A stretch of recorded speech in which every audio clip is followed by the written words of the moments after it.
From Mothman and Nessie to the spirit that haunts your home, welcome to Bob After Dark, a podcast about legends, lore, and the supernatural. So turn your lights down and your volume up and enjoy your trip to the shadows.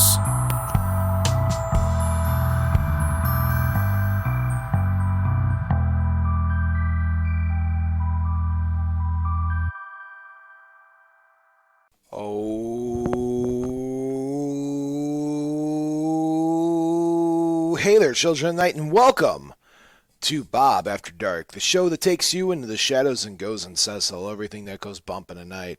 I'm your host with the most that enjoys toast, Bob, and alongside of me, as always, is my ever wonderful, ever vampiric, ever cape-wearing, ever the heart-throb of Bob After Dark, my friend, my producer, Count Panic himself. Oh, hey there, Count Panic. Bob, we're back. Another episode of Bob After Dark. Can't believe it, but we are here. We are here. We are in the flesh. Yes, we are certainly here in flesh. Last week we had a podcast exclusive episode. We got a podcast, yeah. So for the radio fans out there in the world, we're back. You're listening to us on your radio waves. Yeah, you may be listening on the radio, are you? Jed TV. You're watching us on Jed TV. Or the podcasters down the line. Podcasters? Like, I didn't miss an episode last week. Well, no, because it was a podcast exclusive. So for our radio fans or our Jed TV fans, make sure you go check us out wherever you listen to podcasts at. Yeah. You can find last week's episode, this week's episode, and an entire archive of Bob After Dark goodness. A whole catalog. A whole catalog. Yeah, buffet. If this is your first time ever watching Bob After Dark, this is your weekly-ish show, where we talk about legends, lore, supernatural, things that go bump in the night, lights in the sky, and, of course, Count Panic's favorite soda flavor. Is he a regular cola guy? Is he a root beer guy? You know what? A certain doctor-flavored soda. Dr. Pepper? Can't say that, Count. They don't sponsor a certain doctored-flavored soda. What? I've been trying to, Bob, I'll be honest. I've been trying to cut back on a lot of the pop. If I do have a pop, maybe try to go for a diet pop, right? Okay. Make it feel like you're losing some calories with a nice diet So it's soda. just a regular diet cola, or do you have like a diet preference? Some people like the diet Sprites or something. That's the old debate. I'll tell you this for sure, Bob. I'll tell you this for sure. I'm a dark pop guy. Okay, so diet regular cola. Yeah, I'm not big in the Sprites of the world, the clear pop. I like a nice dark pop. Now, whether it be Peps or one brand or the other brand, we could name. Whether it be one brand or the other brand, then it's fine by me. Now, Count, I actually just got a message from a fan who said, "Where's the Count Panics update?" So indeed, I skipped. Usually we get the Count Panic's weekend update. Oh. So Count Panic weekend update. Get at me. Bob, of course, making the rounds this past weekend, having a good time getting around the region. I actually, because you, at heart, Bob, are also a filmmaker. I am, yes. We went to film school together, Count Panic. We filmed school. And now here we are. Yeah, back in the day. Yes. Yes. But, there's the same circle we kind of run with as well. So, a fella was saying, hey, I need some help with this project. So I helped out with that. And you know what? You never know, Bob. When we get the itch, we may return back to our glory days of filmmaking. I am too busy these days. I know. But if the day ever comes where I'd sit down and write something, I have not been on a film set in a few years since we won that award for the 48-hour film festival. People's Choice. When we teamed with Alex Shrednozlak. Famous. Shreddy, I miss you. Cashing out. Yeah, I know. No, we weren't. Cashing out's what you worked on. Oh, yeah. Yeah, I was on something else. But we worked on projects too. Alex is a dear old friend of mine. 48 hours. Yeah, 48-hour film fest. But I digress. That's great. You know what we should do? What should we do? We should enter a film competition. Oh, jeez. A spooky film competition. A spooky film competition. Yeah. The me and you broadcasting at the end of the world type deal. Yeah.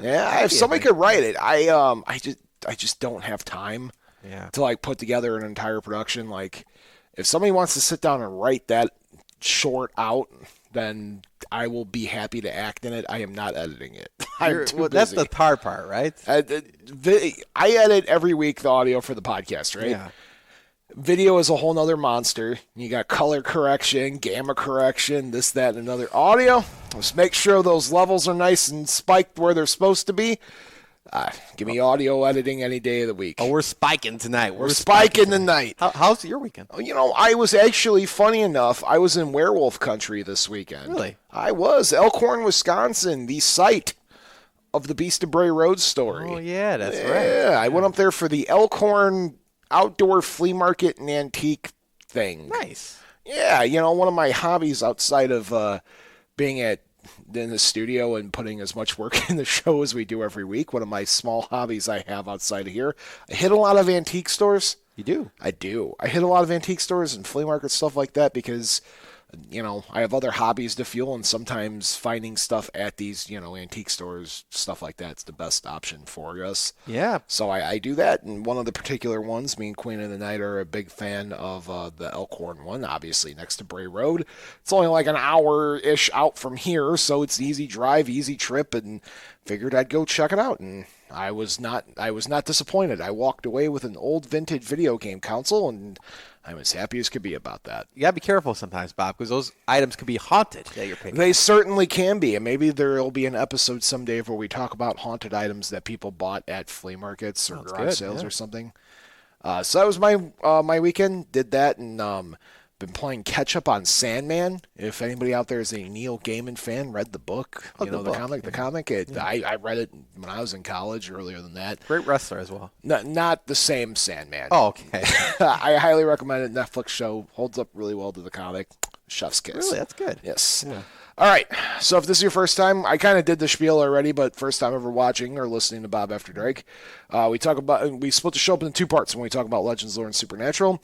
First part of the show is we look at weird, creepy news stories of the week. This is where you, the fans, or me, the researcher, find news articles that have anything to do with the paranormal, ghost sightings, UFO sightings, cryptid stuff, making it in the mainstream media, advances in science that borderline on science fiction, or just general weird. Sometimes I got a fan one, I think. You actually have one? I know John texted us both the same thing. I did not get a text from John. Maybe it didn't go through. Okay, thanks, John. I know you're listening. I didn't get a text, but are you actually starting off the show with a news article? It's a short one. No. This is a first. I don't know if this is our first or not, but this is definitely a thing. This is you take it because I'm ready for the hashtag Bob's take for once. Well, this comes from John. John got this from. Thanks, John. What site did John get this from? It comes from WKDQ.com. WKDQ.com. WKDED. Yes. Yeah. Yep. I got you. It's about cemeteries. This particular cemetery is in Chicago. Graceland Cemetery. Are you familiar? I am. I've been there before. The Eternal Silence statue, giant I believe green. This is where it's heading. So yeah, this is a statue. It's a statue with a cloak over its head. A hooded individual wearing a cloak. Eternal Silence statue. Yes. The legend says, Bob, if you stare into its eyes, you'll soon have a brief flash in your mind of how you will one day meet your end. Yes. Did you know about that? I have, and I've done it. Well, what? Really? Yeah, I've been to Graceland. It's actually and I'm a little biased because I'm a Chicago boy, but Graceland is the best cemetery on the planet. It is. I recommend everybody to go out there and check it out. I know it's a little morbid to be like, oh yeah, you should go check out the cemetery. No. This isn't like your normal trip to a cemetery. People with there's a term I use, but it's not Bob After Dark appropriate. People with, I'll say screw you money. I could say screw you, right? Screw you. Yeah. People with screw you money go to Graceland to live out their legacy of being buried there. There's no such thing as just like a normal tomb. I mean, there are normal tombstones, but for the most part, there's mausoleums that are giant. There's giant monoliths. There's legit pantheons that are built for these people. I think it's the Sears family have like a legitimate island on a man-made lake. So somebody dug a lake and they put an island on it, and it's the Pullman family. So you go and you see these things, it's a sight to be seen. Like Ernie Banks is buried there, right? And his tomb is literally a baseball glove sticking up with a baseball into it. But I have done this Eternal Silence is my favorite cemetery piece in any cemetery. It is a scary looking statue. I have stared in its eyes, and I could say comfortably I did not get a vision of my own death. Okay. That I'll bunk that one. But it's a common thing. If you read if you go into like the main office of Graceland, they have this little pamphlet that tells you where everybody's buried. Like if you want to take a walking tour. And in particular, they tell you that one in the pamphlet too. So look at your own cost. For me, maybe the thing was just like, nah, Bob, that's a surprise for you. I've heard other people have had like weird visions. Not me. Not you. Well, maybe for some out there, but what an eerie thing, Bob. You stare into the statue, and the statue kind of predicts your demise. Yes. Would you like to ask me? Hashtag Bob's Take. It's a great piece. It's a great statue, and it's always cool to have like a legend associated with something. We'll have to do an episode about Graceland in the near future. It's one, like I said, it is my favorite cemetery to go to. It's on a whole other level. There you have it. Yep. Yeah. All right, you ready to move, John? Thank you for submitting a story. Yeah. Do you guys want to be like John and make me not work as hard? Find news articles and send them to us. You can reach out to us, Bob at bobafterdark.com.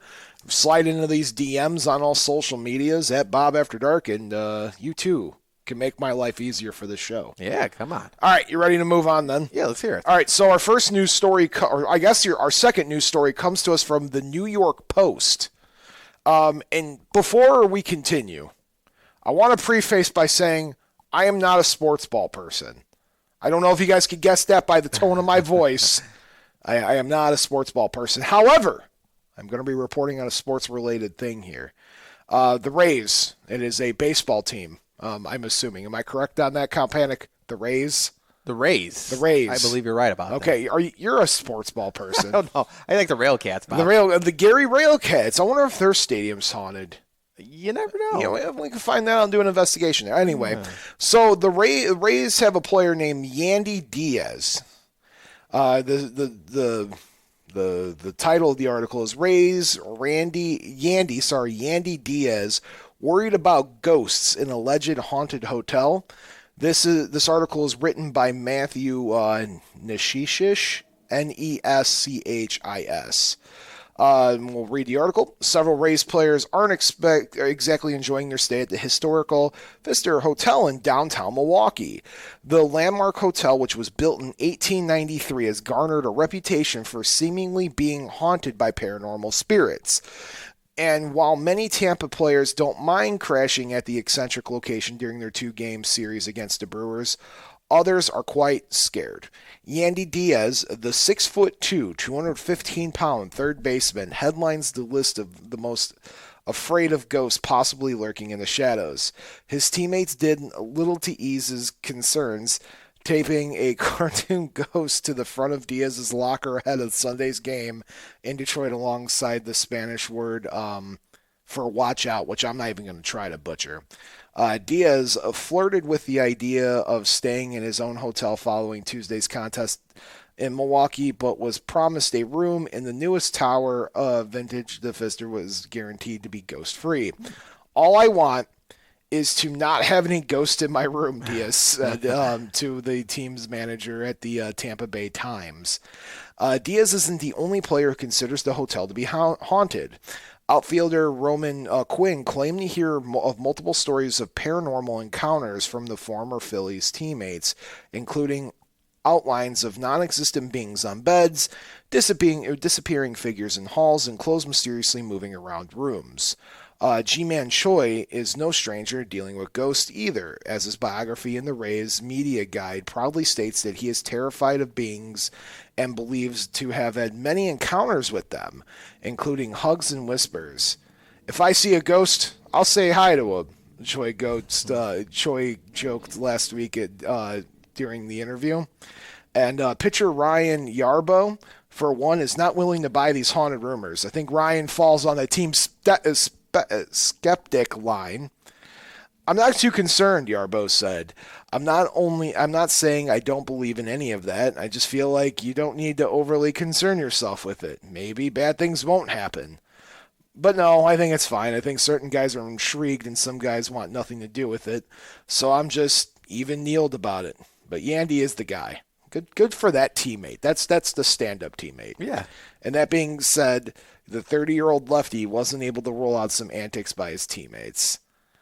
I'm sure something will happen. I'm not sure what Yarbo said.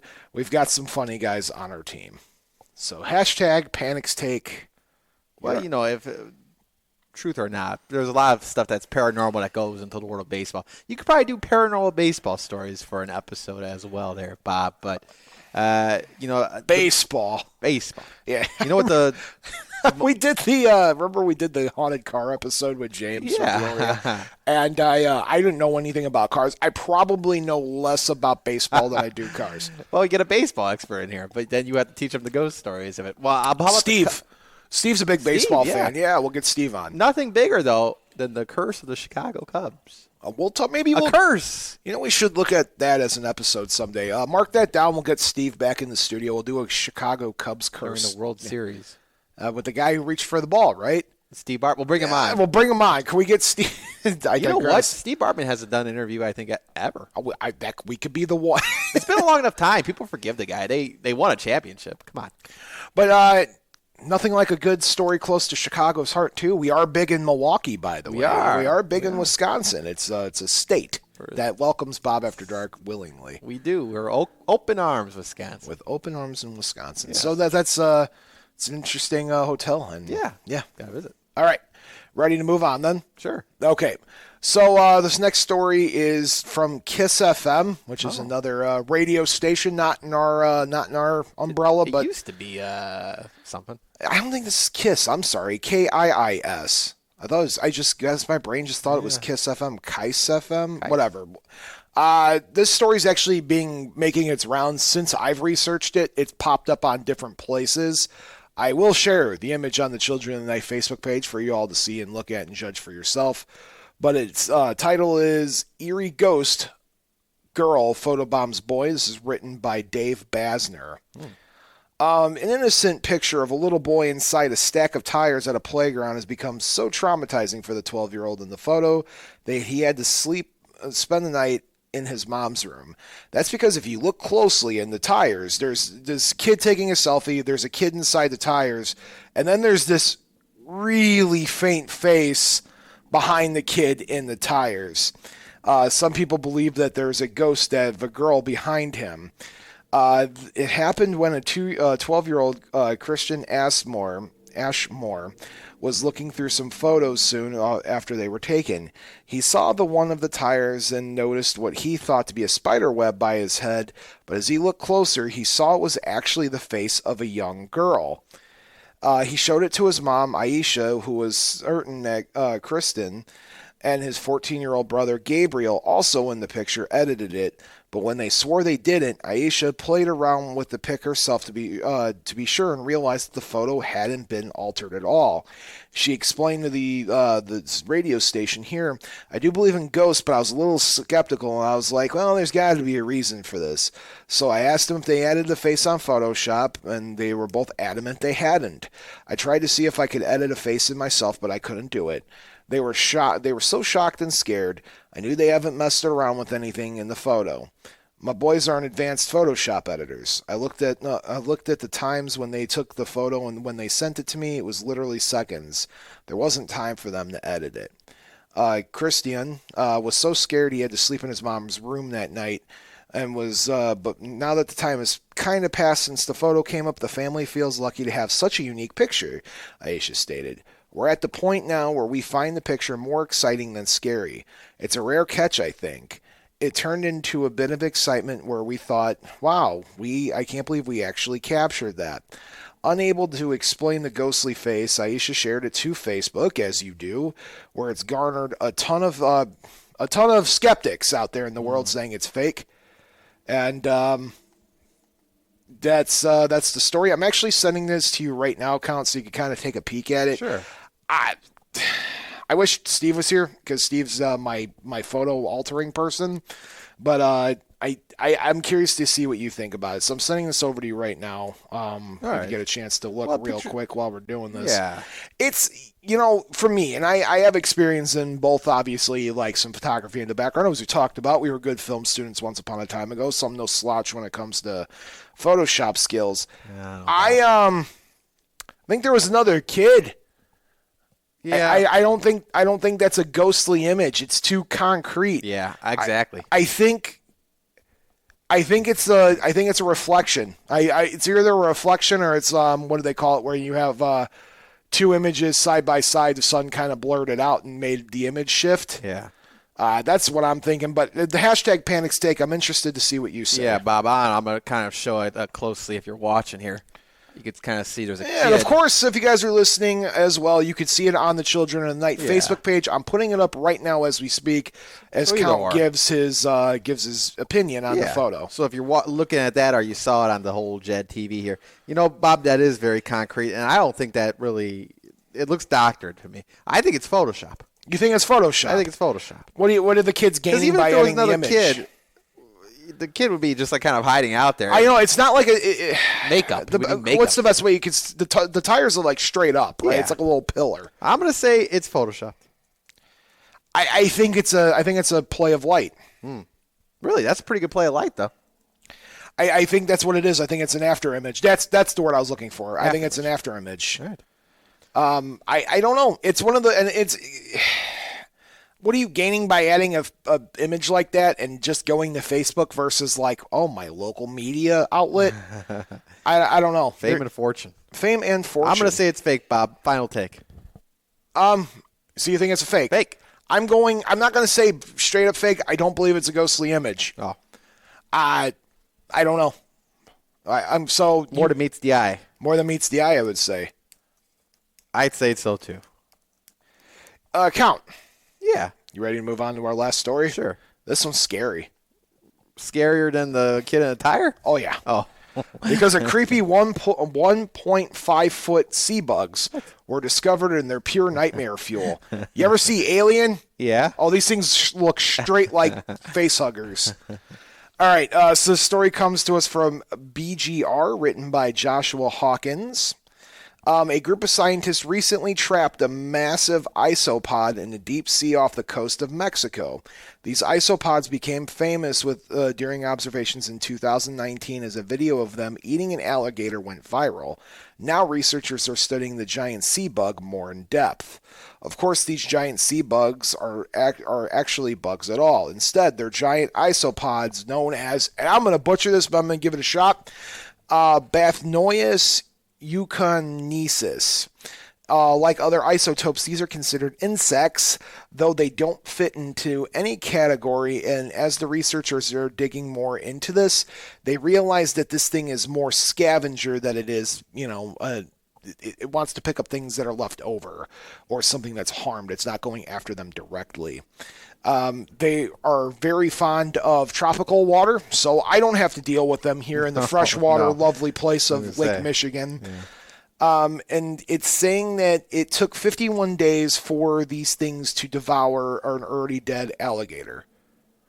And they're saying that the biggest one they found so far, like I was saying at the beginning, 1.5 feet long from head to tail. And it is a whitish color, and you can't change my mind. I think this thing looks like a face hugger.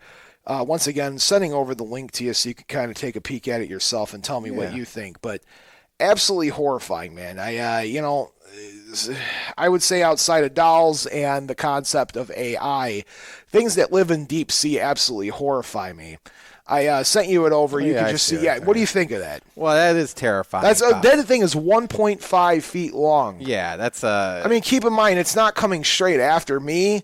It's a scavenger. It's not a predator. No. It's not hunting me.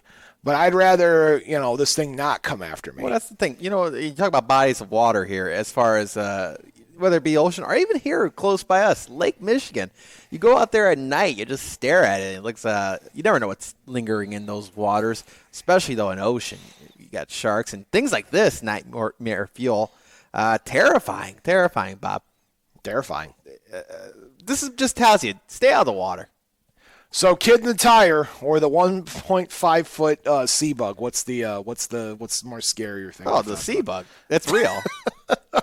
It's Tire Kid's Photoshop. I want to point something out here real quick. It's very rare to see you very adamantly skeptic. Yeah. I don't get me wrong. You were not a very zealous believer. You're kind of right in the middle ground outside. You're a very open-minded vampire instead of just being an openly believer. You're not openly skeptic. But you are a hardcore skeptic on it. I'm kind of surprised at you. Bob, the face looks like a human. The face is very concrete, as you said. There's no way that's a ghost. They at least should have doctored it where it could be kind of ghosty. It was really just a person's face at the end of the day, with maybe some ghoulish makeup. Ghoulish, he says. Ghoulish. But, Bob, I could smell a phony a mile away, and that was a phony. All right, Count Panic. Yeah. So we finished our spooky news stories of the week. And I got to preface this because we're going to take a quick break here in a second. However, I want to preface that when we come back, we are going to be talking about the most ridiculous, silliest, and outright terrifying thing we have ever talked about on the show to date. Wow. And I want to say that we have talked about things such as the Polish disco demon. We have talked about the cactus cat. Yeah. And we've talked about the red ghost, the camel. What about the walking pants? Oh, you were talking about the Fresno Nightwalker. The Fresno Nightwalker. Yeah, well, you know what? We got a caller. Why don't we take them live before? Yeah, let's take them live before we go to break. All right, let's take a caller. Yep, you're on the air, caller. Hey there, Bob. Hey there, John. Thanks for sending in the news article to us. Thank you very much for commenting. That was very interesting. Now, John, somehow I missed your text. I apologize. Maybe I scrolled it and I didn't notice. But go on. What's on your mind tonight? That was the weekend you were on your talk there, I think in Wisconsin. So, I know you were busy. But, no, thank you for the commenting on that. I didn't know Ernie Banks was buried at that cemetery as well. So yeah, there are the Pullman families there, the Sears families there. The Dailies are there. The who's who? The who's who of Chicagoland from the past 100 years, they are buried at Graceland. Well, never heard of it. So I'm going to have to... It's worth... I know it's going to sound morbid, but it is a beautiful place to take a walk. And there's so many interesting monuments to, dead people that you will be blown away. These look nicer than most apartment buildings. Sort of like a museum of dead people. Absolutely. I can't recommend it enough. I go check it out, really. But also, you know what? I'm always intrigued, whether it's athletes or whoever, to see what they dabble in other than, their specific careers or something like that. And interesting to find out that you're into antiques. I am, yes. You're not going to catch me sitting down trying to diagnose how old a bell is or something, but it's fun to look at these things. I'm currently into sherry, so sherry glasses and decanters. That's what I was educating myself on this previous trip. Shout out to my friends in the Displays Ghostbusters, Mike and Emily. They'll get a laugh out of that, but absolutely. Well, there is a place on the boulevard there. I don't know if you're aware of, but it's quite interesting. Also, it's an antique mall. I've been there, the one in Highland. Right. Absolutely. Well, thank you so much for calling in, John. We appreciate you. Yeah, and one more thing. Hit me. That Cubs curse was the ghost. It wasn't Bartman. It was not the goat. But the goat. But they say Bartman was like a part of that. I know nothing about sports, guys. We'll hold this episode for when I could get somebody in the studio that knows sports. One more thing before I get no, absolutely, John. You're good. My daughter Melissa, whom I think you know. Yes, we've met a couple of times. Yeah, very loyal listener of you as well. Thinks that curse is still on the way the Cubs are playing today. So. They won a World Series recently, didn't they? 2016. That's recent. But just saying. So no problem. Well, tell Melissa I said thank you for listening, Melissa. Good show, Bob. All right, John. Have a good one. Yep, you too. Can you imagine if they didn't win that World Series? That curse would be really although it was out of control for over 100 years.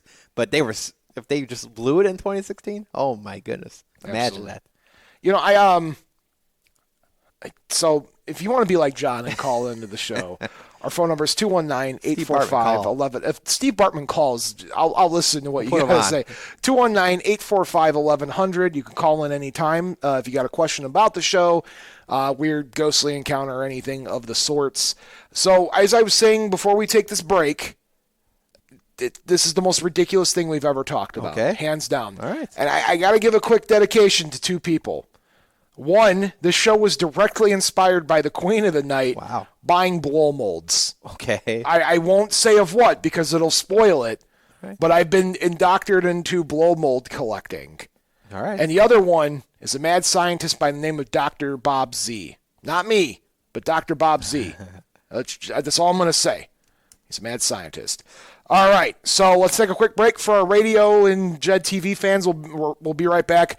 And to our podcast fans, you're about to be hearing words from a show that you should be listening to. Stay tuned. Welcome to Ghostly. Pat, what are you doing? What? I want people to know that we're a podcast that takes a deep dive into some of the scariest ghost stories. But we don't do the creepy voices or weird sound effects. We debate the ghost stories. And aren't you supposed to be the skeptic? I am, but they'll find that out once they listen. Look, all you have to do is tell them to listen to Ghostly, and that our listeners get to decide which stories are real. And which stories are just old folklore. Exactly. Download Ghostly wherever you find great podcasts. Oh, jeez.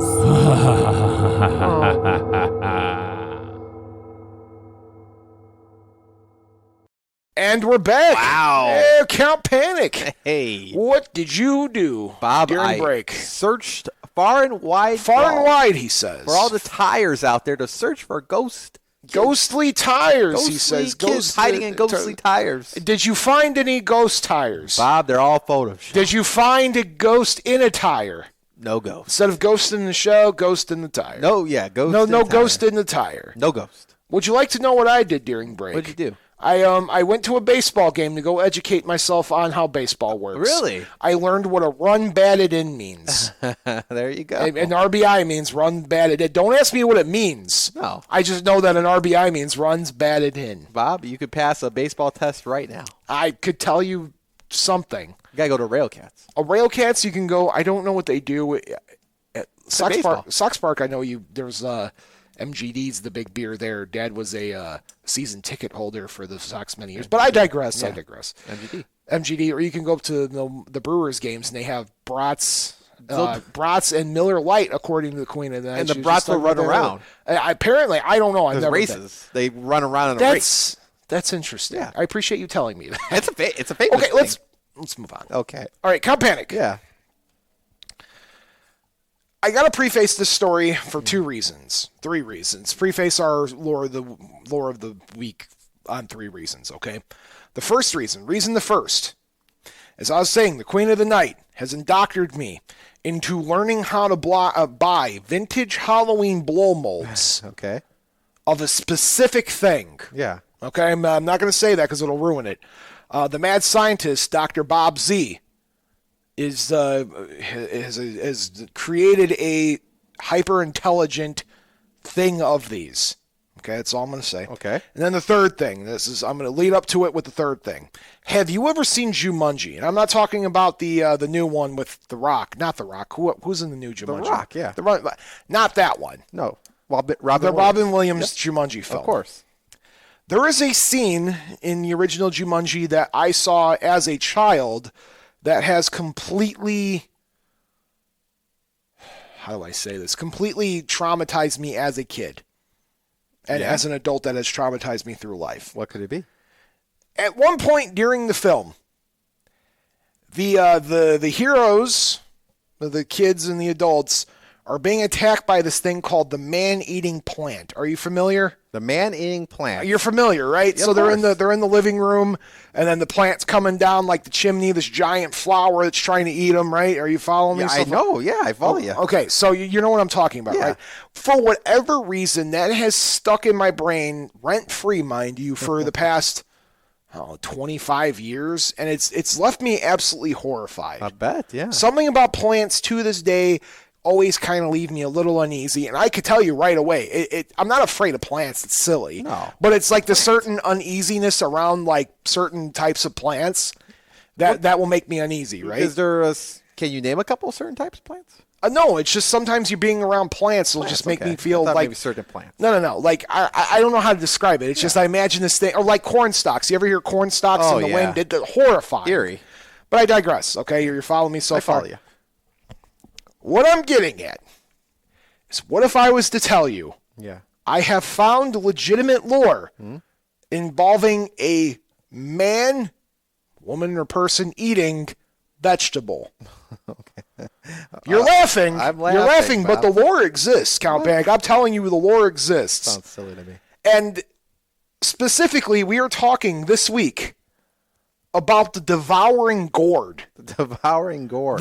You laugh. I am. It's a You funny laugh.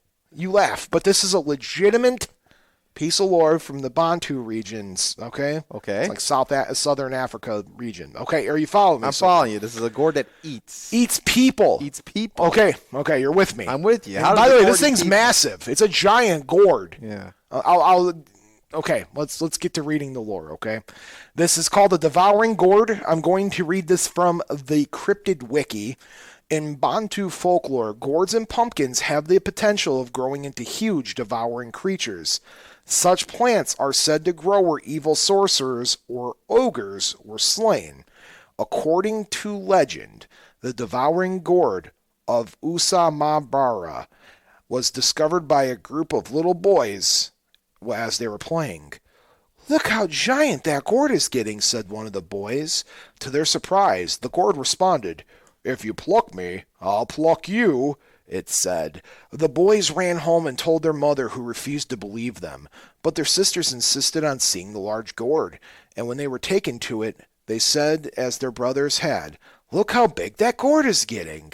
This time the gourd did not respond, and the girls went home to complain that their brothers were being liars. As the gourd was not plucked, it continued to grow. Eventually, it became the size of a house, uprooted itself, and went about swallowing everyone in the village. After consuming everyone within reach, it rolled itself into a lake. Only one woman had survived the gourd's rampage, and she was pregnant. When her son was born, they lived together in the ruins of the village. When the son got around to asking where his father was, his mother told him he was swallowed by a giant gourd, which is now in the lake. The son decided to avenge his father and went out on the lake, where he could see the gourd's ears sticking out from the water, and he proceeded to taunt the vegetable. "Gourd, come out!" he yelled. "Gourd, come out!" Annoyed and enraged, the gourd hauled itself out of the lake, but the boy was ready for it and fired a volley of arrows into it. The 10th arrow, as it struck, killed the gourd, and it died with a roar that all could be heard, all the way to Vuga, the neighboring village. The boy cut it open with a knife, released the villagers unharmed, and went to become the great leader of his people. Gourds are not only plants that devour and kill people. Another carnivorous plant, a pumpkin, grew over the burial of an evil shape-shifting porcupine, and it repeated everything was said to it, and when an axe was brought to destroy it, it proceeded to swallow everyone. The poisonous sala fruits of the aranga have arms, legs, and wild spears and shields as well. And that is the quick tale of the Devouring Gourd. And I understand you guys are probably really interested in the story of the shape-shifting evil porcupine. We'll get to that in the future. Okay, that's a whole different story. The Bantu legends are wonderful. They're great. Sometimes, when these legends are passed down, when you look at them from like an Aesop fable standpoint, it's like we're teaching these lessons to people to, we're telling these stories to kids or something to teach a lesson. There is no lesson about the gourd. I guess maybe pick the gourd while it's ripe or it'll eat you. That might be the only lesson we could gain from. But I don't think there's a lesson here. Oh. I'm going on a whim and saying I'm believing in the Devouring Gourd. So you're asking me if I believe in this Devouring Gourd? I'm not asking you if you believe in the. I'm just saying I believe in the Devouring Gourd. I mean, I have no. Do I have a choice? So this is a true story. This is a piece of lore from the Cryptid Wiki. Okay. This is a legitimate creature that is talked about in lore. You know what? I mean, you go to these like stands that sell gourds, and I guess it's kind Or of blow molds that are shaped like pumpkins, like what I have at home. We have an army of blow mold pumpkins. Yeah. But in this case, it's the Devouring Gourd. And I understand that was a short story because I have something to back it up. What do you? I have another story. So this is a 2-for-1 lore of the week. Yeah. But I'm interested. We got to talk about the gourd, the Devouring Gourd first before we move on to buff the story a little bit. What was your take from the story, Colin? You don't have to tell me if you believe it or not. No. Just tell me your takeaway. Well, I do have from questions though. About Yeah, hit me. You can ask questions. So the gourd obviously has a mouth because it's devouring gourd, right? The gourd has to devour. But does gourd also have eyes? And No. The depictions of the gourd is literally, imagine you cut a gourd in half and you move it like a mouth up and down. Okay, so like a Venus flytrap. A Venus flytrap, but a gourd. A gourd. There's probably never been a podcast that said the word gourd than what we have this week. So somewhere the SEO, I know the SEO for this, for all the gourd fans, we're going to be #gourd. #gourd. We are going to be the biggest thing on the SEO for fans of that particular. I think it's a vegetable, right? Yeah. Yeah, well, we're calling it a vegetable. Squash. All right. So, what other questions do you have about this? And we don't. You might have mentioned the size of the gourd. It said it got to the size of a house. Well, big house, little house. It's just the legend said house. The legend said house. Well, we'll say a moderate. There's tiny house. homes out there We'll now. say it's a moderate house. That's so impressive. The gourd is the size of. And it's swallowing people. It swallowed an entire village. And in one swoop. Just one bite. Like a Snickers? But apparently it didn't kill them. Oh. Just like kept them in its gullet. Well, I don't know. Because I mean the boy was able to like save them after years. I mean, they came out of the gourd unharmed. Oh, that sounds horrible. Still, I told you this is the most ridiculous episode we're ever covering. So how do you defeat a gourd? In this case, he fired arrows into it. Yeah, but is that the only way? Listen, I don't know what the kid had handy, okay? But we were looking at the legends of these man-eating fruits and vegetables, okay? Yeah. A pumpkin. You follow me so far? Pumpkin, yeah. The pumpkin that was able to mimic people's voices. Yeah. The guy came at it with an axe and wasn't able to destroy it. It took arrows. Mm-hmm. In the case with the gourd, I mean, the kid just had arrows. He fired 9 of them and it didn't kill it. But on the 10th arrow killed the gourd. So if you're going up against the Bantu legends of the devouring gourd or the talking pumpkin or the poisonous flower that carries a spear, you should probably carry some arrows with you. You would think so. I'm assuming that he's not lobbing the arrows. I'm assuming he's drawing them on a bow. Yeah, the only way to do it. Yeah. Yeah. All right, well, that's good. Okay, so where do you stand on the devouring gourd? Sure, I'm all for it. So more power to the gourd. #gourd. #gourd. Good catch on. It would be a good movie, though, wouldn't it? I think there was a movie, Attack of the Killer Tomatoes. Yeah, okay. Yeah, I guess Killer Tomatoes is going to be. Close, right? Yeah, they were just giant tomatoes. You know the creator. I met the creator. He lived over here. He lived here? Yeah, he lived in like Porter. I Really? digress. That's a story for outside the show. But yeah, no, a true story. I met the. Well, yeah. Okay, so do you believe that the story of the devouring gourd is real? You know what, Bob? I know. Okay, hold on. Controversial take. Yeah. Do you believe that the devouring gourd is real? You know, I know I was skeptical about the ghost kid in a tire, and if he was really a ghost child or not. Okay. To me, that looked photoshopped. Now, this story sounds like it could be true. There are paintings depicting the gourd? gourd from ancient times. And believe it or not, this thing has a following in some part of the world because you could go online and buy Devouring Gourd merchandise. Really? I'm going to buy a sticker. You haven't got anything yet. I found the merch and I was like, do I want to buy some? I'm going to buy a sticker at the very least to put What on. else did they got? Keychain? I found thermoses. It's the Devouring Gourd. We're bringing that out. It's now the Devouring Gourd is now number 3 on my list of favorite paranormal entities. What's the Mothman, Loveland Frog, Devouring Gourd. Devouring Gourd is. What will it take for Devouring Gourd to become number 1? Nothing. Mothman will always be top tier. Yeah. Well, until the Devouring Gourd gets a statue, then. Somewhere out there. Okay. All right. So I obviously that's a shorter story. Yeah. But I couldn't. I say I want to do something with these shorter stories, either shorter episodes someday down the line, podcast exclusives or blog entries. No. I could not pass up the opportunity to tell you guys that story in the main episode. No. So with that said, I had to buff this episode out a little bit.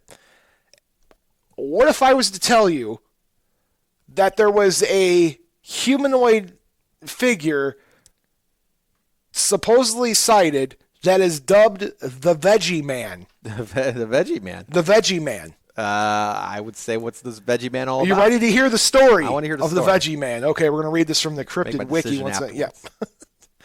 Okay, so according to the Cryptid Wiki, West Virginia has played host to an extraordinary number of unusual creatures. They range widely from the widely popular known Mothman to Point Pleasant to the Flatwoods Monster in Braxton County. Few people, however, even within the state itself, up until this point, I'm going to give the Mothblaze podcast a little credit because that's where I learned this story from. Up until this point, knows the story of the strange case in West Virginia known as the Vegetable Man. The Vegetable Man was said to be very tall, arguably over 7 feet, thin, with semi-human shape. It also appeared to be partially plant-based and possessed large ears with striking eyes that oscillated in colors, going from red to yellow rapidly. Its arms were thin and gave the impression of reeds by a riverbank. On the ends of its long fingers were suction cups and that had thorns protruding from them. In 1968, in the woods around Fairmount, West Virginia, Jennings Frederick was out for a hunt. As he moved through the woods in search of game, Frederick heard an odd noise. It sounded like a record player running faster than it should, a sort of high-pitched jabbering. He tracked down the source of what the sound was, and he came face to face with the creature. Jennings would go on to say that the being looked weakened and sickly, and the jabbering increased as the closer he got. Suddenly, he can make out words, and cryptozoologist after the fact thinks this might have been like telepathic communication, meaning the thoughts were projected into this Jennings' brain from this creature. Yeah. I'm going to give you my best Veggie Man impression here. Okay. You need not fear me. I wish to communicate. I come as a friend. We know of you all. I come in peace. I wish medical assistance.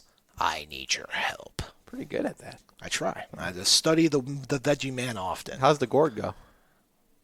If you pluck me, I'll pluck you. Wow. That sounds familiar. Who was that? It kind of sounds like a Little Shop of Horrors. Yeah, maybe. Yeah. Okay, anyway. With that, the creature lunged at him and wrapped Frederick up in what was surprisingly strong arms. Frederick was unable to break away from the embrace, as the creature pierced his skin with thorns on its fingers. While it drained blood from him, Frederick found himself enthralled with flashing colors of the creature's eyes. Then, almost as quickly as it pounced, the Vegetable Man raced away up a hill. Indeed, running up that hill. But if anybody gets that joke. Stranger Things, Yeah. SEO. Yeah. Yep. Frederick then claimed to hear a deep humming from the other side of the hill. He surmised that it might have been from the sound of the creature's ship taking off, implying that I guess this was an extraterrestrial origin creature. To date, this 1968 encounter was the only sighting of the Vegetable Man. Okay, you're laughing. You know what? You're laughing. I think there's a lot to unpack here. Okay, yeah, there is. So a lot to let's start. I'll let you just kind of go to town with it. All right. Okay, what's your first question? Because I sense it. I sense it from over here. Well, this is the terrifying it's a story at the end of the day. I mean, it's a Vegetable Man. But I'm still kind of confused about the premise of it all. What do you mean by premise? Like, what's the dang point of the Vegetable Man? Well, it's not for us to decide. Apparently, the vegetable man is not of this earth, I don't think. Yeah, but what do you do if you come across the vegetable man? Apparently, nothing. I mean, we haven't seen one since 1968. I got a theory for it.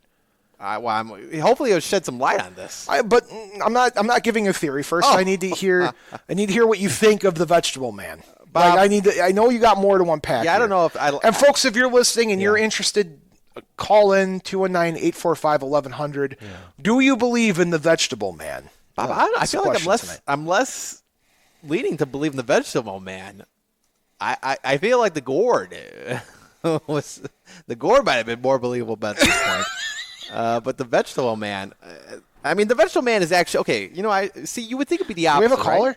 We do not. Oh, you were looking at the phone. I was just looking around. No. You're okay. You go. You would think it'd be a situation where the vegetable man would be the more believable entity because it's a man. It talks. It's a vegetable man. Whereas a gourd is just a gourd. But here in this case, there's things not adding up about this vegetable man. That's why I kind of want to know how you dissect it a little bit more here. Okay. West Virginia is an epicenter of a lot of high strangeness in the world. Peale, the gentleman who wrote the Mothman Prophecies, had a theory about what goes on in West Virginia, and specifically there, but there's other spots around the world. West Virginia is what Peale calls a window dimension.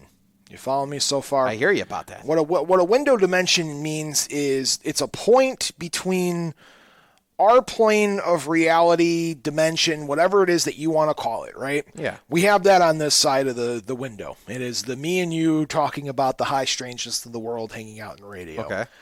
On the other side of the window, it's where everything that goes bump in the night, concrete-wise, not spiritually, but concrete, any cryptid, anything like that, it lives on that side of the window. Yeah, you follow me so far? I follow you, the window. Okay. If, for whatever reason, window opens a crack, it lets in nonsense. You follow me so far? Just please. So, let's say window opens in West Virginia, lets in a certain winged humanoid with red eyes. It's got the ability to predict doom. Makes its own way over to Point Pleasant's. Like, of course. Dang, dude, your bridge is about to collapse. Yeah. Causes a little bit of havoc, right? The bridge collapses. People are frightened by this thing, and people still apparently see it to this day. Yep. Why is and it's here now? Or, for example, window opens up. Vegetable man comes out. Okay. Maybe Vegetable Man was attacked by something. You following me so far? Comes through that window, and Vegetable Man is here. And he is wandering around this area in West Virginia. Universes, basically. Yeah. I know it sounds crazy, but I think that the Vegetable Man makes more sense than the Devouring Gourd. I don't want to believe it. Okay. What's interesting about this story is that the Vegetable Man was able to regain his strength by drawing blood from the Jennings, the person who saw this creature. So once he drew blood, he had enough strength to get up and move and disappear. Jennings calls it the humming of a ship. I'm not buying it. I don't want to say it's extraterrestrial. I'm calling it extra dimensional. Yeah. You know what I mean? So this thing goes, it hops back over on the other side of the window. Reason why it's never been seen again. Didn't want to come back here. Obviously, it was hurt. It was damaged for whatever reason. And what do you think the significance of the blood is? Tomatoes. What? Vegetable. I know I'm asking you. This is a legitimate question. What do you think the significance is? If the Vegetable Man needed blood in order to exist. Yeah. My point is, what's human blood then to them on the other side? Is that why they come here? Like V8, probably like a V8. That's what I'm saying. Are we a That's amazing. delicious treat to the veggie man, or these things that go bump in the night? If you're inclined to believe something like this, and you're inclined to believe Keel when he talks about the window dimension and these things that are coming over, why would you come here other than maybe just being curious? I think it's the blood. I mean, it says it right here in the encounter. He was poked and the thing just left. It wasn't like it didn't drain him to the point of death. It wasn't, vampiric to that extent. But vampire vegetable man. How do you defeat the vegetable man? I know Dr. Ben Vanderson's listening right in from the from Des Plaines Ghostbusters. Yeah. I told him to call in. How do you defeat one? because he might be able to give us an answer on how to demolish the vegetable man. By the way, folks, our number is 219-845-1100. So give us a call back in. Give us a call in and let us know what you think. I'm hoping Dr. Vanderson gives us an answer. But if you see this thing, I don't know. All locusts. Yeah. See, with the gourd, if the gourd bites you, can't you just bite it back? It's a gourd. It was the size of a house, man. That's even tasty. A lot to bite with that gourd.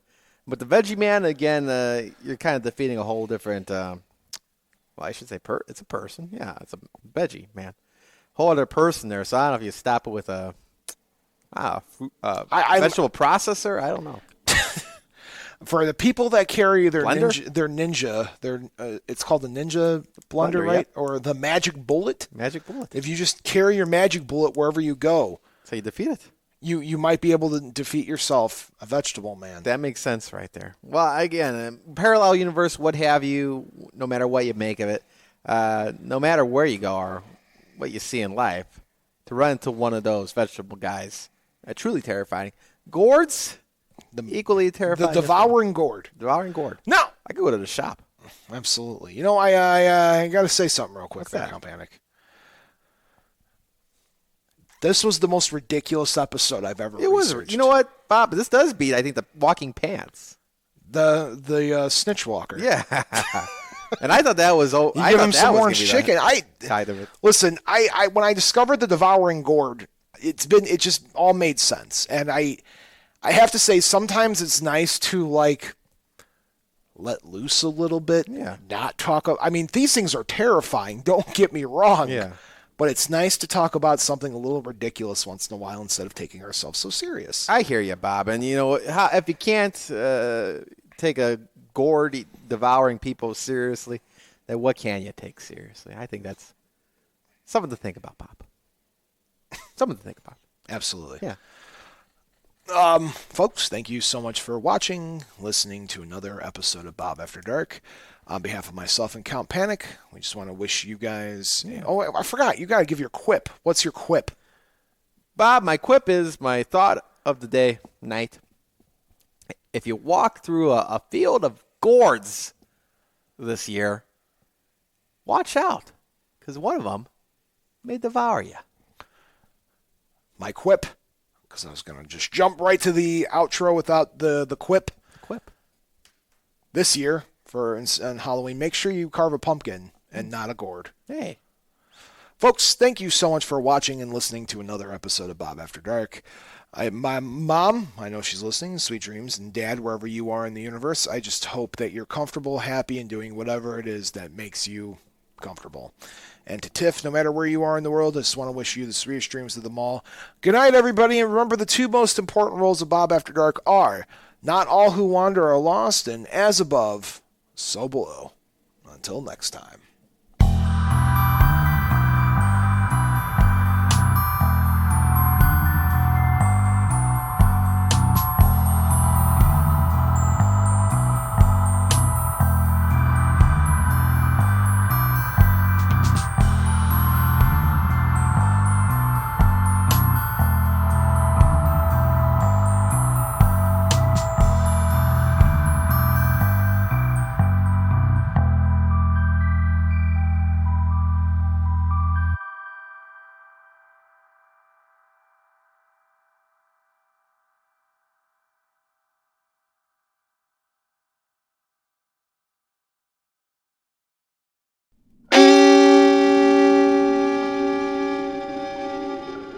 Memoriam Development. Gourd.